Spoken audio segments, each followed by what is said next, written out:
It takes a lot of water to produce energy, and it takes a lot of energy to move, pump, and deliver water. In California, for example, 20% of all of the electricity is used simply for water.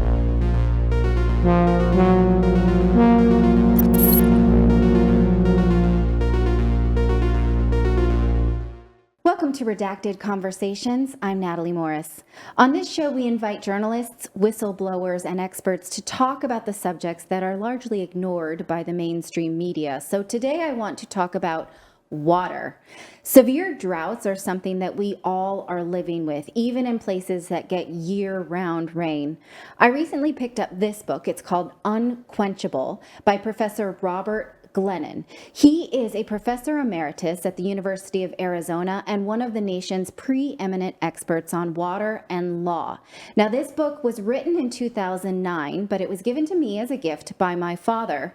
I picked it up recently and I was shocked at all of the things that I learned that I didn't otherwise know. Many of the things he warns about in this book have come to pass. So I wanted to speak with him about the fight over water, which mostly happens in the courts now and will affect all of us soon, as well as where is most of the water in the United States used and what we can do about it. I learned a lot and I hope that you do too. Professor Glennon, thank you so much for joining me. I'm excited to talk to you because I am the kind of person who already has climate anxiety, and your book sort of made it a little bit worse. But I think that this is a really important topic because, the conversations around water are getting louder and, we have now record drought. So if you could just introduce yourself a little bit, your work around water law and conservation. Well, I'm a lawyer and a law professor, now emeritus status, and I continue to teach water law at the University of Arizona Law School. I've written 2 trade press books, Water Follies, and then the one that you're familiar with, Unquenchable. Yes. And both books got, changed my trajectory. Suddenly I was going all around and speaking on the Daily Show with Jon Stewart and, a bunch of stuff like that. Yes. But the substance of what I think I've been focusing on, but I know I've been focusing on, is what to do about various water problems. In Water Follies, it was about excessive groundwater pumping interfering with our rivers and streams, and in Unquenchable, it was about the water crisis in the United States.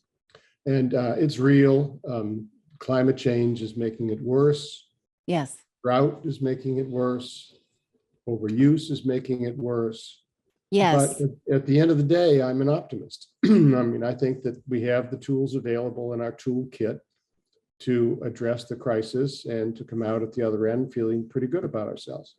But, and it's a big but, yeah, it's going to take moral courage and political will. Yes. So where to start with that? The first half of the book is a lot about how wasteful our culture is. And I think that what's good about this is that there's blame to share. Right. So politicians let us take whatever we want. So we take whatever we want. It's sort of a chicken and egg type thing. So you don't point the finger too much, but there are some pretty crazy ways that we waste water. For instance, wells, right? The fact that there's no regulation in wells. We can just have as many as we want. Is that still the case? Believe it or not, it is, even in California. So if I decide to build a new house, I can just put a well there. No one will stop me whether there's water there or not. In many parts of the West, that's exactly the rule. No problem. They're called exempt wells for domestic use. It gets a little better when you start to talk about multiple homes or subdivisions, but even then there are some very loose standards. And as we're talking now, as we're talking now in Arizona, in the rural parts of the state, there is virtually no regulation on wells. So there's no major calculation on the part of any municipality saying, can we afford to put this development there? Is there enough water? It just doesn't. I mean, you do in the back of the book talk about some places where they sell water rights in order to do that. I think that was in Utah. Yeah, a lot of places it's changed. Okay. But it's Excuse me. not normal that there is some sort of government agency that is calculating and distributing on a global scale or a national scale. The rules vary from state to state. Yes. And they are very permissive. And most states regulate groundwater by what is called the reasonable use doctrine. But that is an oxymoron because there's nothing reasonable about it. What it says is you may pump water for a beneficial use, which is anything. And Okay. once you fall within that category, you can just pump away to your heart's content. So Natalie, I think of our water supply as a giant milkshake glass. That's why the cover of the book has that glass on it. Yes. And I think of each demand for water as a straw in the glass. And what the law in many states permits is a limitless number of straws in the same glass, which produces what economists would call the tragedy of the commons. Yes. I mean, water in the United States is a public resource. It's owned by the government. It's not owned by people, maybe in Texas. But in the rest of the country, it's a public resource, and the state gives permission to use it. Mm-hmm. And the problem is that permission has been very easy to obtain. Yes. I mean, you talk about all the ways that we're wasteful with water. For instance, these pools that people want in their house in places where most of it will evaporate, and that's just allowed. Right. Mm-hmm. Garbage disposals, which I didn't realize waste about 5 liters per use. Watering the grass. This is a big one. And you talk about how we won't ever have any incentive to stop that as long as the government allows it. Right. These are some examples of what you were just talking about. Yeah, I think that's right. The incentives are all to overuse. Now, so if you think about Southern California, it's a desert. Yeah. Actually, LA gets about 13 inches of rain.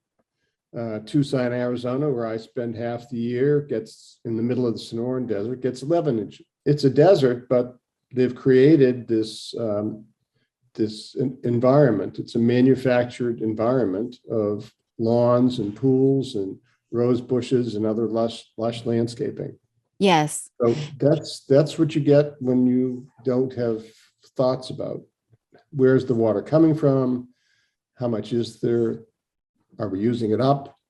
Yeah. What can we do about it? And now they're facing that problem. In LA, I want to commend them. I mean, they've taken dramatic steps to change their culture. They have begun paying people to rip out their lawns, and they pay $3 per square foot to do that, which is pretty stunning if you think about it. In tax credits? No, actually, how does it work? I don't know. Okay. I don't know whether it's tax credits, but it's $3 per square foot. That's pretty good. Yeah. And they've put hundreds of millions of dollars up to do exactly that. And we need to do more of that. Yes. A lot more of that. But there's, we're sort of, if you think about it, Natalie, when we talk about the homeowners, Mm-hmm. Domestic use in the United States is only about 6 or 8%. Whoa. I didn't realize that. And industrial use is another 5%. So where's the other 90%? Farming. It's wow. More like 80 to 85% in farming. Okay. All right. And the farmers get blamed by the cities for using too much water, but I don't know about you, but I like to eat. Yes. This is what the farmers do. Yes. But you mentioned that this part about how Americans spend so little on food versus other countries. And I think it was 10% of each dollar goes to the farmers. So, It's, there's some very stunning statistics there. I think it's right. about 10% of our income goes to food.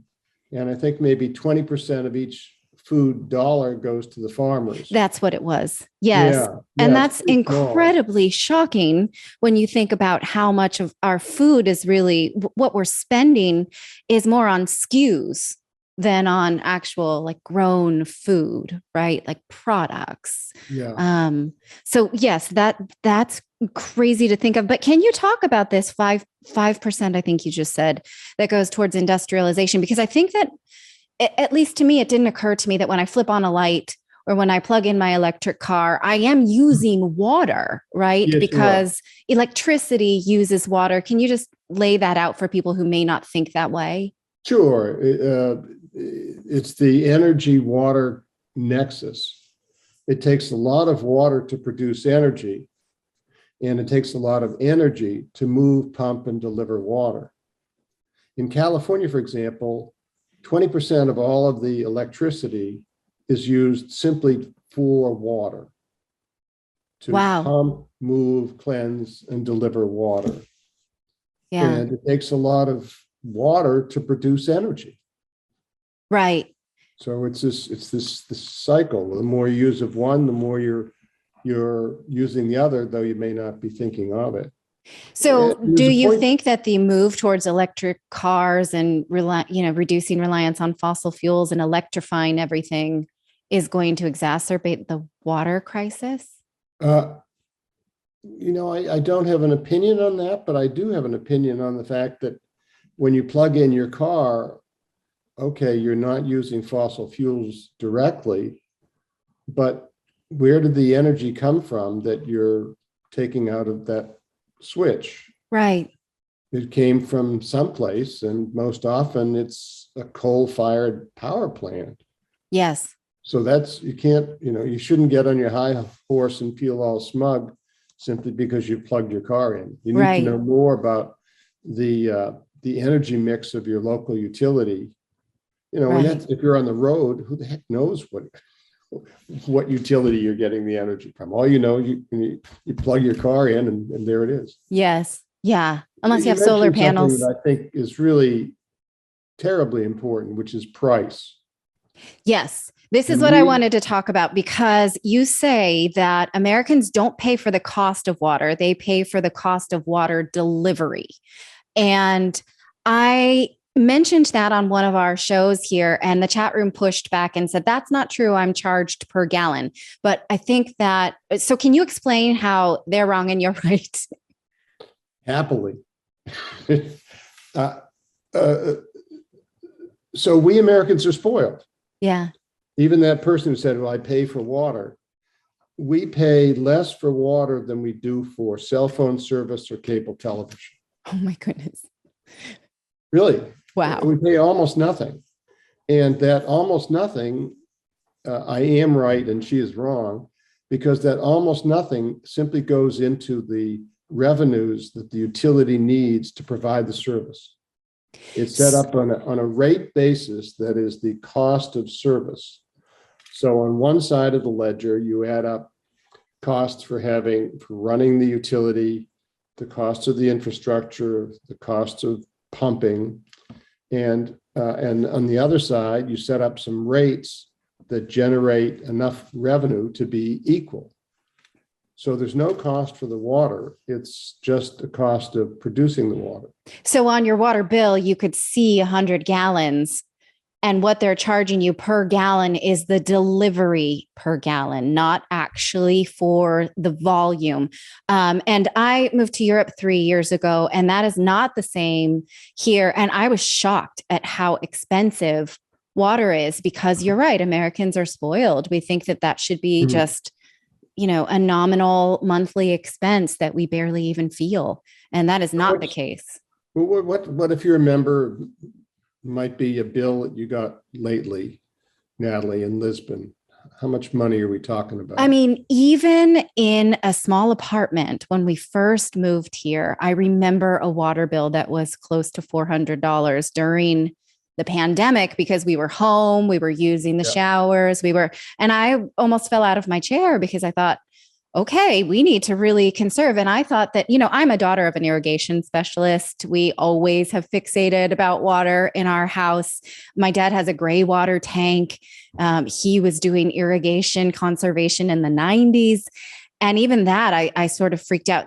Some of the things that you mentioned in your book to conserve, such as putting a bucket in the shower and saving the water that is cold before you get in, because I have tried to take cold showers and I can't. I'm just not there yet. I'm trying to do like when the zombies come, I will, but I can't yet. And so we're doing that, right? And we put it down our well to water the plants. Things like that are, they become more a part of your everyday routine when it costs you that much. That pain sort of pushes you there. And for your audience in the United States, many of whom will be in homes rather than apartments, that $400, you probably don't have much in the way of landscaping or a lawn to water. It's pretty modest. Yes. Yeah. That's where a lot of the water goes for outdoor water use. Right. Oh, no. If we had a lawn to water, it would be much more expensive. And it's just not common in this area to see grass that way. Yes. So you talk about, maybe we could talk about some of the other solutions that you talk about for consumers, right? Because we can only do so much, but if homes are only responsible for 5 to 6%, then, really it's up to really about sharing. It's about agriculture, learning to share and direct appropriately, right? Well, I think everyone has a role, and I'm not, and I think each of us as consumers has a role. And you mentioned turning off a light is one option. A single 60-watt incandescent bulb that burns 12 hours a day will, at the end of the year, use as much as 6,300 gallons of water. Whoa, that's amazing. So if you want to save water, turn off a light. Yeah. Or better yet, get rid of that incandescent bulb and put in an LED bulb, which uses 1/6 of the electricity. Yes. And that's happening. I mean, the industry is moving away from incandescent bulbs. I think in the United States, they're going to be phased out by 2024, I think it is. So that will end. Or as you mentioned, the food disposal. Yeah. If you use your kitchen sink food disposal 2 minutes a day, by the end of the month, you may have used 150 gallons of water just to get rid of food scraps. Yeah. So throw them in the trash or compost. But don't put them down the drain where then the local utility has to treat that water just because you got food scraps in it. Just use another disposal method. So conservation. Let's talk about the tools. Okay, actually, now that you mentioned treating that water, though, this is something that also gave me anxiety, is that you mentioned pollution and how the human body can really only absorb about 10% of pharmaceuticals that we take. And so pharmaceuticals and medication get filtered out into our water filter when we pee it out, right? Mm-hmm. And so then city municipalities have to sort of filter that or treat it, or it seeps into the groundwater. And you wrote this before the opioid crisis was even talked about much. So can you talk about how the pollution of groundwater from homes is a problem and what we should worry about? If you're in a rural area, there is a very high likelihood that you are on your own well, and you're also on your own disposal system. There's a septic field near the home. And that has a series of filters that filters out stuff. And it does a reasonably good job. And if you're in the city, then the water is going to a municipal treatment plant. And most municipal treatment plants use traditional filtration systems that do not remove pharmaceuticals. Yeah. So, and then the water may get reused. So consider, if you will, the Mississippi River. From its headwaters in Mississippi all the way down to the Gulf in Louisiana, that water is kind of getting used and reused. Maybe you don't want to think about being in Louisiana. No, but I mean that only semi-facetiously. Yeah. There are systems that will completely remove all pharmaceuticals through reverse osmosis is the most common filtration system. It's expensive, very expensive. It requires a lot of energy, and a lot of the stuff that you process, there's a whole bunch of that water that's not useful, but that is an option. Yes. And so you in the book are not really for these expensive water filtration systems because you think it leaves out people who can't afford it.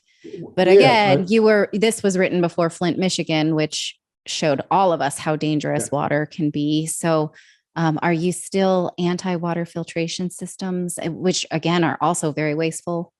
I don't place a moral judgment on what any individual does in his or her home. I mean, just that's whatever you want. But let's talk for a moment about Flint, because that's really a systemic problem. That's a big problem. Now, everyone knows that, I mean, it was criminal. Kids, mostly minority race kids, were poisoned by drinking lead-contaminated water. That's the main story, right? Yes. But the backstory, Natalie, is that this could have happened in Grosse Pointe, a wealthy suburb of Detroit, rather than Flint, because what it reflects is a manifestation of failure to maintain our water infrastructure.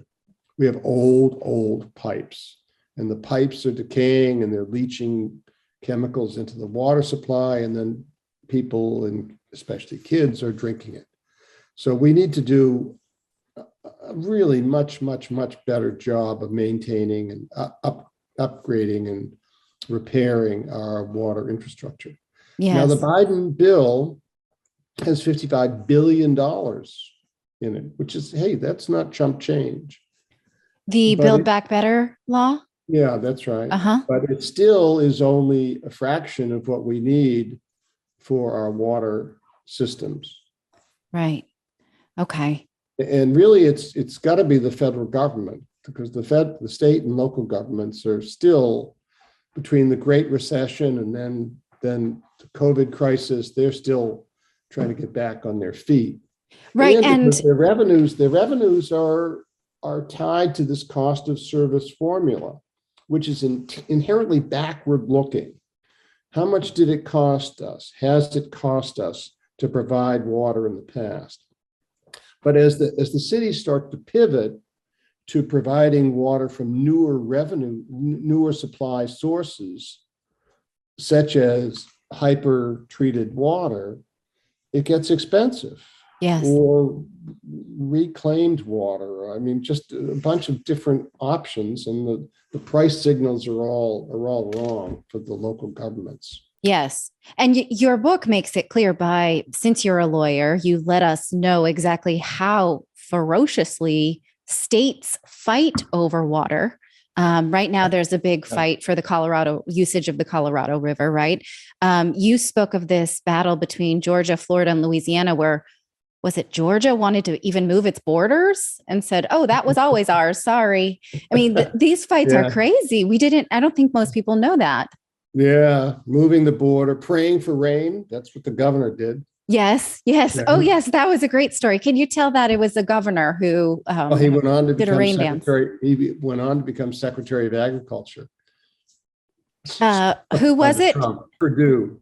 That's right. And so he actually did a prayer ceremony, but he knew the forecast was already forecasting rain. Yeah, right. When the weather forecaster said it's going to rain, that's when he scheduled this forecast. Believe in God, but still make people pay in cash. Right. Yeah. So let me say a couple more things about why I'm optimistic. Okay. I work with farmers all the time. I care so much about what they're doing.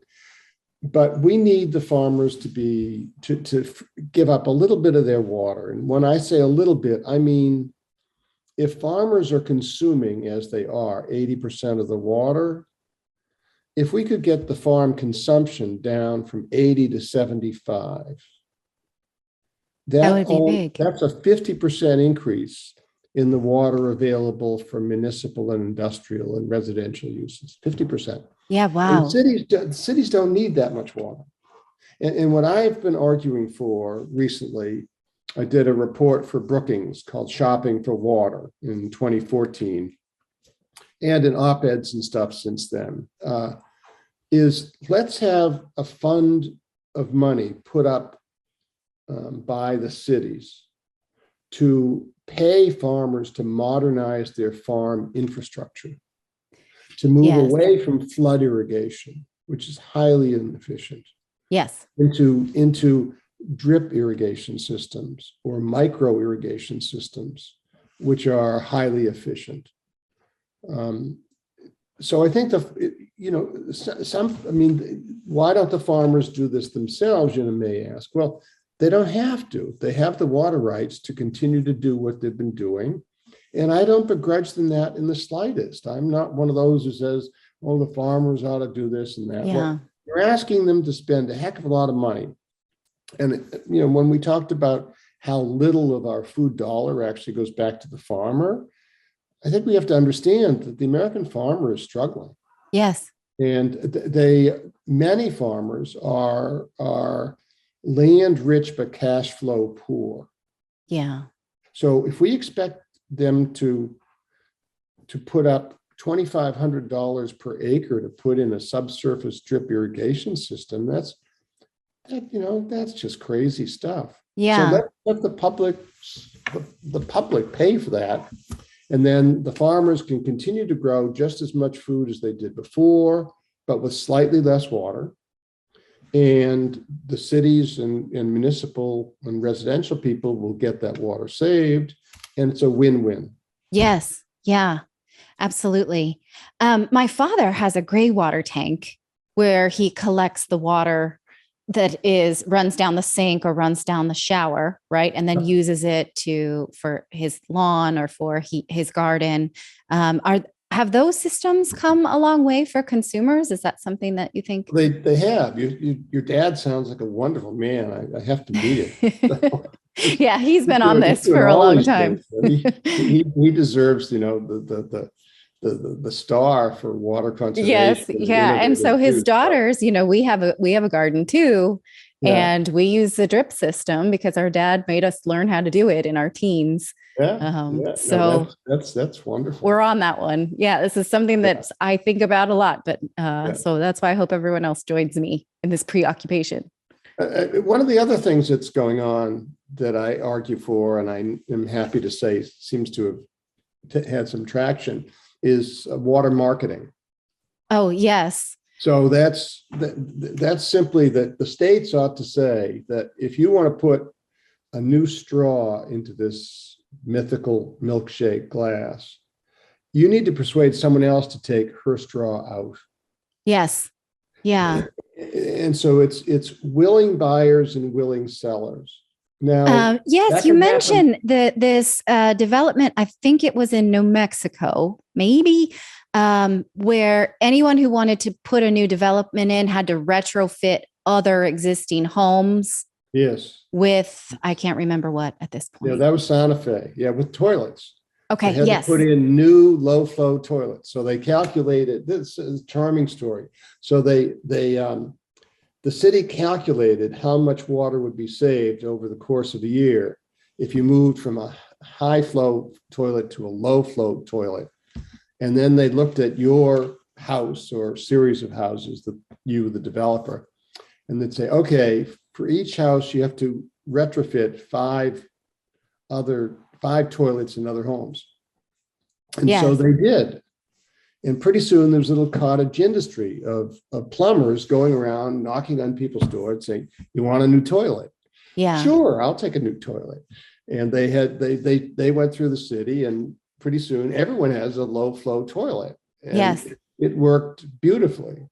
That's very common in Europe. And this might be a slightly gross story, but I'll tell it anyways. When we moved here, I realized oh, all of the toilets have much less water, which is nice, but every toilet has sort of a scrub brush around it because you're supposed to, because there's less water to take your waste, it Yep. leaves kind of a messier toilet. So you are expected to scrub it when you leave Yeah. a toilet, whether you're in public or not. Yeah. And so that's just part of the culture, you know. So Americans think we need a big, clean bowl of water to do our business, but that's not the expectations in most of the world. No, and as you know from my book Unquenchable, I'm no fan of using flush water at all for toilets. Yes. I mean, Yeah. let's find an alternate system. There are composting toilets, there are incinerating toilets. We've just never thought about this. Yes, I warned my husband we're going to be Googling compost toilets because that sounds like a neat thing.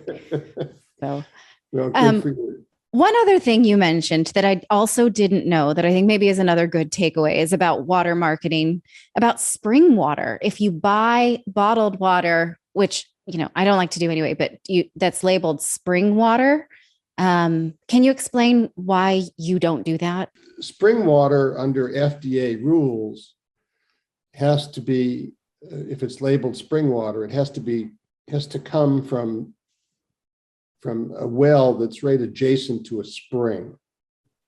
And springs are often, almost always, really small bodies, tributaries of water that bring clean, fresh water into a river. And often that river is good habitat for trout or other fish.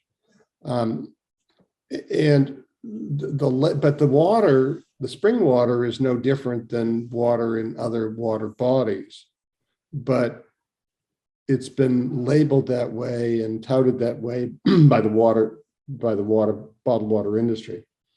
But that's before I wrote that back in Water Follies in 2002. And since then, there's been then there was this huge boom in bottled water. I mean, there was a time when every student in my class would have a bottle of water on the desk, and you go to the gym, and there's not only you'd have a place to put your bottle of water. Well, that's long past, and now you're seeing reusable things, and you're seeing institutions with a place where you can fill up your your hard plastic or something. Yes, reusable bottle. Yeah, I mean that's been the direction it's been going in, and it's thankfully a really terrific direction.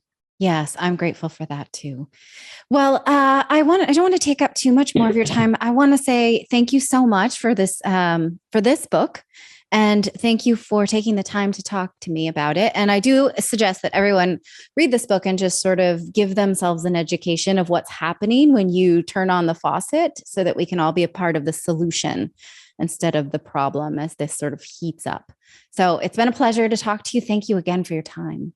It was my pleasure, Natalie. Nice chatting with you. Yeah, you too. Thanks.